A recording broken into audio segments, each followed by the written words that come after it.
작가의 소설 속 거의 모든 문장을 베껴서 자신의 작품인 것처럼 공모전에 출품한 사람이 있습니다. 힘이고 권력인데 지식이라는 것이 인쇄기를 동원해서 카피할 수 있는 권리가 카피라이트인 거예요. 그 저작권이라는 건 거기서 발달된 거죠. 그 인쇄할 수 있는 권리, 인쇄기를 돌릴 수 있는 거를 승인할 수 있는 권한이 저작권이었던 거죠. 근데 그게 이제 인쇄술이 발전됐기 때문에 그거를 베끼는 사람들이 나타나고, 저는 공모전을 좀 많이 했었거든요. 공모전. 저희 한 10여 년에 걸쳐서 한 2번 상을 받았는데, 제가 이분은 한 번에 5번을 수상한, 자기 작품이 아닌 남의 작품으로 그렇게 해서 최근에 아주 많이 알려진 그 사건을 좀 소개해 드리려고 합니다. 다른 작가의 소설 속 거의 모든 문장을 베껴서 자신의 작품인 것처럼 공모전에 출품한 사람이 있습니다. 손 씨는 이렇게 훔친 글로 5개의 문학상을 탔고 상금 270만 원도 챙겼습니다. 올해 1월에 한 젊은 대학생 작가가 SNS에 실은 글이 뿔이라는 소설로 백마 문학상을 받은 작가의 글이었습니다. 제 글을 도용한 분은 저의 소설 뿔이로 5개의 문학상을 수상했습니다. 이분이 상상력을 발휘해서 적은 것은 포천 38 문학상에서 기존 제 문장의 병원을 포천병원으로 바꿔 칭한 것뿐입니다. 왜냐하면 포천 문학상이었으니까.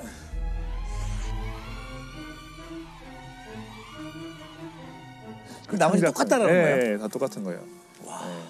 글로리 시니어 신춘문예 거기에서는 시니어만 응모할 수 있는데 그때는 또 나이를 속였고요. 네, 근데 이분이 또 작년에 디카시 공모전에서 대상을 받았어요. 디카시는 디지털 카메라 플러스 시. 그 시가 이겁니다. 한번 들어보세요.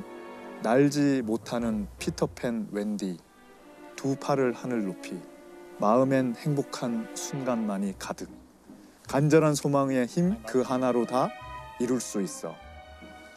날지 못하는 피터팬 웬디, 2 팔을 하늘 높이. 그거는 상을 탔다고요? 유영석 씨의 화이트. 화이트. 네. 영석은 누구?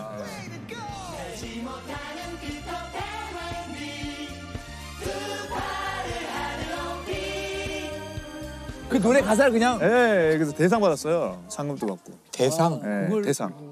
주최 측에서 왜 이렇게 베껴서 했냐라고 물어봤더니 현상 공모 안내문에 디카만 직접 찍으라고 했지 시를 직접 쓰라고 하진 않았다. 근데 디카도 딴 데서 가져온 거거든요.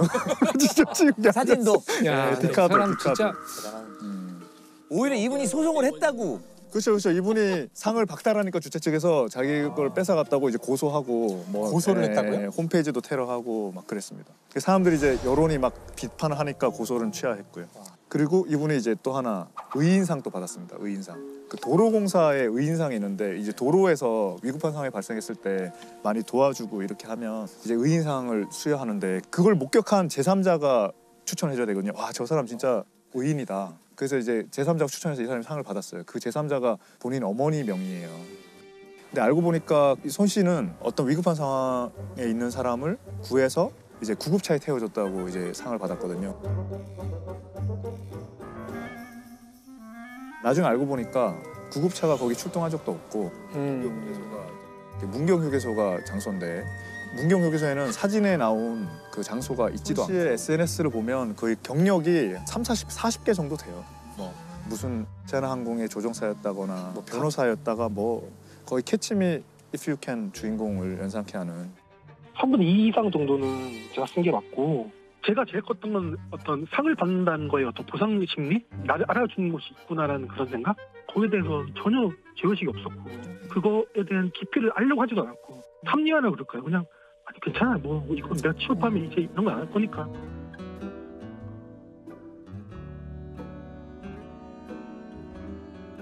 거짓 행동 그리고 남의 걸 훔쳐서 자기 경력 쌓고 리플리 증후군이라는 말 있잖아요. 원래 그 태양은 가득히라는 그렇죠. 영화에 나오는 이제 그렇죠. 등장 인물의 이름이잖아요. 아랑드롱이나 거죠.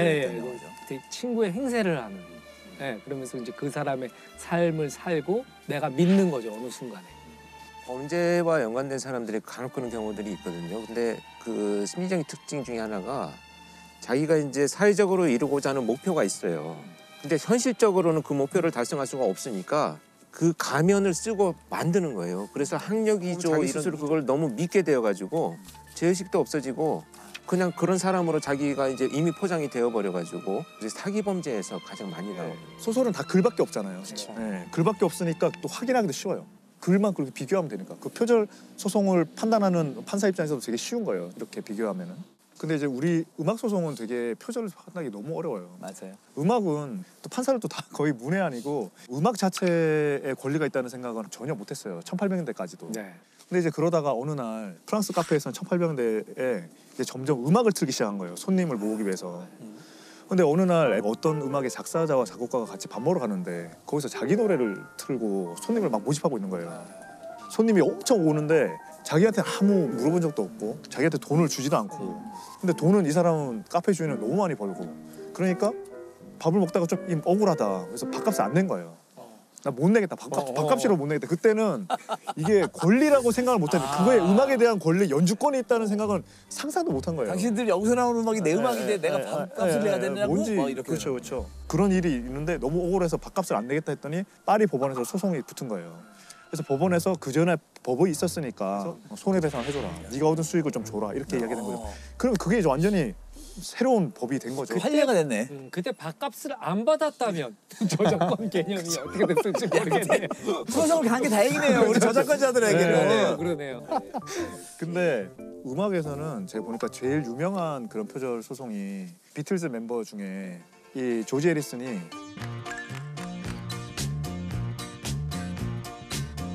비틀즈가 결국에 해체되면서 각자가 앨범을 냈는데 조지 해리슨이 그 중에서 제일 먼저 빌보드 차트 1위를 한 거예요. My Sweet Lord라고 굉장히 이제 인기를 많이 얻었는데 이분이 이제 표절 시비가 걸린 거예요. 그러니까 시폰즈라는 뮤지션의 He Is So Fine이라는 노래를 표절했다는 거예요. 그래서 소송까지 간 거예요. 재판까지 간 거예요. He's so fine. Wish he were mine. And has a royal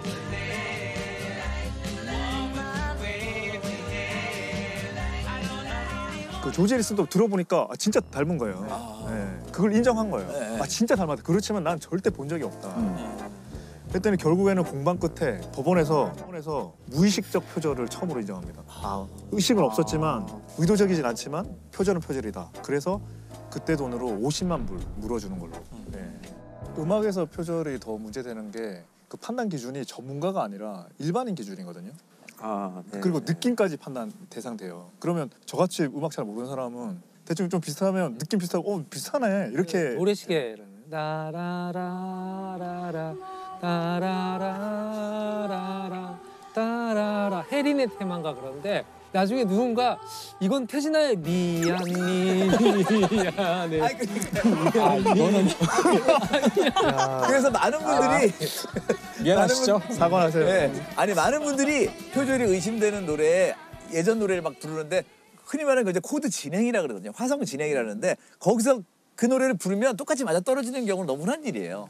코미디의 소재로 쓰이잖아요.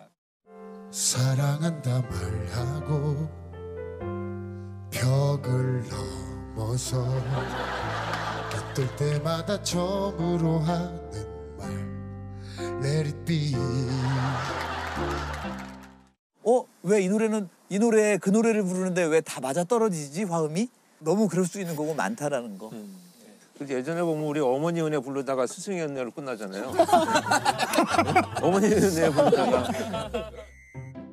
그러니까 그 유턴이 그랬잖아요. 그 굉장히 그렇게 천재적인 그 업적을 남겼음에도 자기가 거인의 업계에서 할 수 있었다고. 다 사실은 누군가가 창조는 없는 거잖아요. 근데 저는 이제 저작권법이 이렇게 인정해 줘야 우리 뮤지션 또 영화 만드신 분도 더 열심히 쓰는 거죠. 그게 없으면 어떻게 그걸 열심히 쓰는 받아야. 그 말씀. 그리고 이제 그 아까 김 작가가 쓴 게 이렇게 말하셨더라고요. 그러니까 어떤 창작물이든 그 속엔 작가의 자유가 담겨 있으며 남의 창작물을 자신의 것으로 둔갑시키는 것은 곧 원작자의 자유를 짓밟는 것입니다. 저는 이거 그냥 도둑질이라는 말은 표절할 때 많이 이야기를 들었지만 자유가 짓밟혔다고 느껴질 수도 있겠다. 자유를 짓밟는 일이 이제 일어나지 않도록 했으면 좋겠습니다.